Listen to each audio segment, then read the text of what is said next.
आपल्याला मानण्यासाठी आपल्या जीवाभावाचा खरा मोठा भाऊ असणारे आणि नुकतेच दिल्लीमध्ये खासदार झालेले राजाराम सिंह हे इथे उपस्थित झालेले आहेत। पुन्हा एकदा जोरदार टाळ्यांनी आपण त्यांना अभिवादन करूया।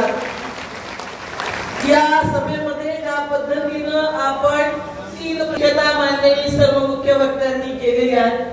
पहिली गोष्ट आज 24 सप्टेंबर आहे, महात्मा फुल्यांनी स्थापन केलेल्या सत्यशोधक समाजाचा 153 वर्षापूर्वी असंच एक क्रांतिकारी विचार आणि संघटन महात्मा ज्योतिराव फुल्यांनी उभं केलं। आपल्यासाठी एक मोलाचं मार्गदर्शन महात्मा फुले करतात की या ब्रिटिश सरकारनं अनेक जुलमी कायदे त्या काळात केले आणि त्याचा एक सर्वात आपल्या जिव्हारी लागणारा खातं हे त्यांनी स्थापन केलं, ते होतं वन खातं। महात्मा फुल्यांनी आपल्याला मार्गदर्शन केलं की हे जंगल खातं, हे फॉरेस्ट खातं भिल्ल आदिवासींच्या शेतकऱ्यांच्या मुळावर उठतं, म्हणून या वन खात्याची होळी करून टाका असं मार्गदर्शन फुल्यांनी आपल्याला केलं। त्यांनी जो विचार दिला तो विचार स्वीकारून आपली संघटना चालली आहे। आपण या मेळाव्यामध्ये हे सांगायला जमलो, देशभर स्त्रिया असुरक्षित आहेत, दिल्ली पासून दिल्ली पर्यंत, ते मग बिहार असू दे, राजस्थान असू दे, कलकत्ता असू दे, महाराष्ट्रातल्या अनेक ठिकाणी स्त्रियांमध्ये हिंसाचार वाढतात। इथे कॉम्रेड राजाराम सिंह आलेले आहेत, त्यांनी आपल्याला शब्द दिलेला आहे की मी फक्त त्या कारागृह मधल्या लोकांचा खासदार नाही, इथे जमलेल्या प्रत्येक माणसाचा मी खासदार आहे आणि त्याच हक्कानं आणि नात्यानं आम्ही त्यांना विनंती करतो आहोत, सत्यशोधक कष्टकरी महिला सभेच्या वतीनं देशामध्ये वाढत असणाऱ्या स्त्रियांवरच्या हिंसाचाराच्या विरोधात एक सक्षम कायदा संसदेमध्ये पारित करण्यासाठी आपण खासगी विधेयक मांडावं असं आवाहन, अशी विनंती आपल्या सर्वांच्या वतीनं मी त्यांना करते। आपण इथे शेतकऱ्यांच्या प्रश्नावर नेते बोलले, तुम्ही सकाळपासून आलेला आपल्या गावपाड्यापासून बाजारात जाऊन आल्या, भजी खाल्ली असतील, चहा पिला असेल है ना। साखरीच्या बाजारात आल्यानंतर भजी प्लेट खायला पाहिजे। भजी प्लेट केवढ्याला, किंमत कोणी ठरवली? भजी तळणाऱ्या माणसानं, भजी तयार करणाऱ्या माणसानं। बाजारात आला, नवीन कपडे खरेदी केले, फडक्या घेतल्या, या अमुक एक कपड्याची किंमत, शर्टची किंमत, आमच्या फडकीची किंमत किती, टोपीची किंमत किती, शर्टची किंमत किती, कुणी सांगितलं? दुकानदारांनी जो विकतोय।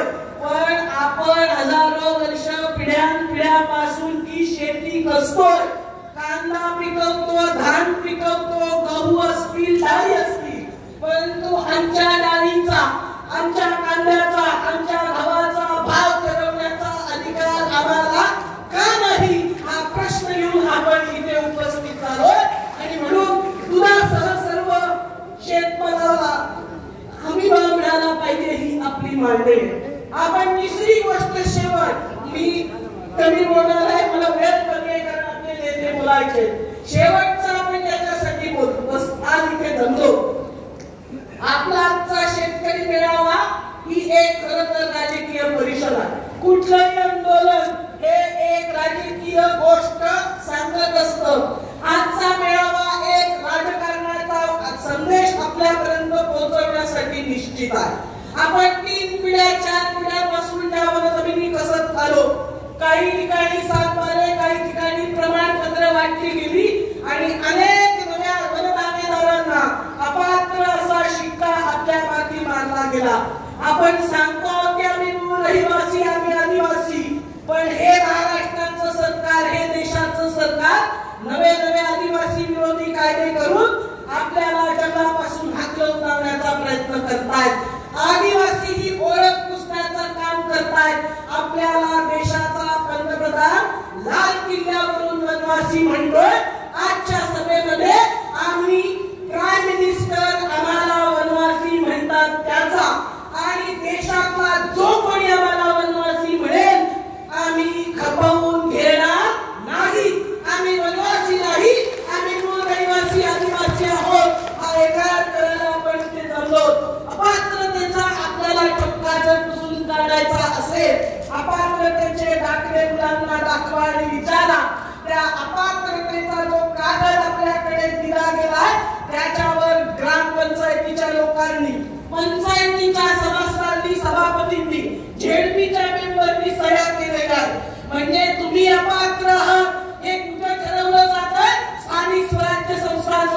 जिल्हा परिषदांमध्ये, नगर परिषदांमध्ये, आणि म्हणून आज आपण हा निर्णय करायचा आहे, वोट हमारा राज तुम्हारा नहीं चलेगा।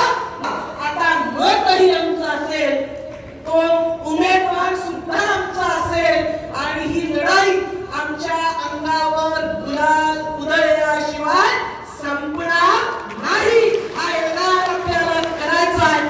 आपल्या पक्षानं यशवंत देवगणचे लाडका भाऊ आहे, या महाराष्ट्राचा मुख्यमंत्री, आणि ते दोन काय कुठला भाऊ कुठला दादा, हे आमचे लाडके भाऊ नाही। आता 1,500 देतील, काय लाडकी बहीण योजना कायमस्वरूपी टिकणाऱ्या नसतात। 7 कायमस्वरूपी टिकणार आहे। 500च्या 3 नोटांचे कागद देण्याच्या ऐवजी हे महाराष्ट्राच्या सरकारमध्ये काम करणाऱ्यांनो, आम्ही तुम्हाला आव्हान करतो, कागदच द्यायचा असेल तर दर महिन्याला 3 कागद नको, एकच कागद द्या। आमचा नारा आहे, एकच नारा, 7 वारा। तो मिळवण्यासाठी आपला आमदार आपल्याला निवडून द्यायचा। आजच्या दिवसापासून दिवस रात्र एकच विचार, स्त्रियांनी पुढाकारांनी येऊन आपण दोन्ही घरच्या पावड्या आहोत। सासर बाहेर आमचा गोतावळा रणजित भाऊ लय मोठा आहे, जावयाकडे पण आमचा वट आहे, आणि सासरी आमच्या बाहेरी पण आमचा लय वट आहे। त्यामुळे त्यांनी जे गणित सांगितलं की एका घरात 5 मतं, पण ती मिळवून देण्याची ताकद, त्या लोकांना मत पटवून देण्याची ताकद ही स्त्रियांमध्ये आहे, भगिनींमध्ये आहे। त्यामुळे आपल्या लाडक्या भावाला दिवाळीमधली ओवाळणी आपण टाकायची आहे, भाऊबीज आपण द्यायची आहे, की आमचा भाऊ आमचा झालाच पाहिजे, हा संकल्प करूयात। तिला कळू दे, बळीचं राज्य येऊ दे।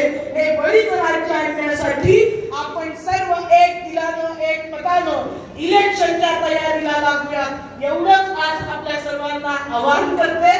कॉम्रेड राजाराम सिंग इथे अत्यंत व्यस्त काळातून सुद्धा उपस्थित झाले।